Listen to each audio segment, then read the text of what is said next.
جو تو نے اپنے لیے یا مخلوقات میں سے کسی کے لیے مجھ پر لازم و واجب کی ہو، اگرچہ اسے انجام دینے کی سکت میرے جسم میں نہ ہو اور میری قوت اس کے مقابلے میں کمزور ثابت ہو اور میری قدرت سے باہر ہو اور میرا مال و اثاثہ اس کی گنجائش نہ رکھتا ہو، وہ مجھے یاد ہو یا بھول گیا ہوں، وہ تو اے میرے پروردگار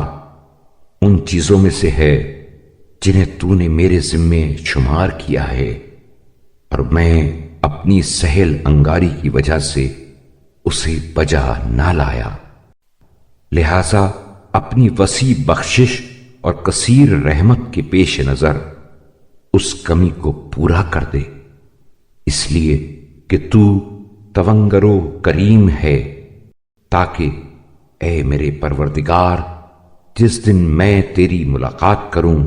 اس میں سے کوئی ایسی بات میرے ذمے باقی نہ رہے کہ تو اس کے مقابلے میں یہ چاہے کہ میری نیکیوں میں کمی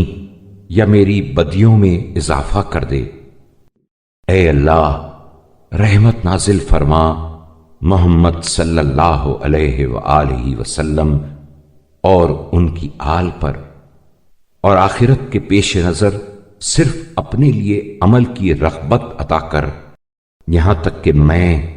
اپنے دل میں اس کی صحت کا احساس کر لوں اور دنیا میں زہد و بے رغبتی کا جذبہ مجھ پر غالب آ جائے، اور نیک کام شوق سے کروں اور خوف و ہراس کی وجہ سے برے کاموں سے محفوظ رہوں۔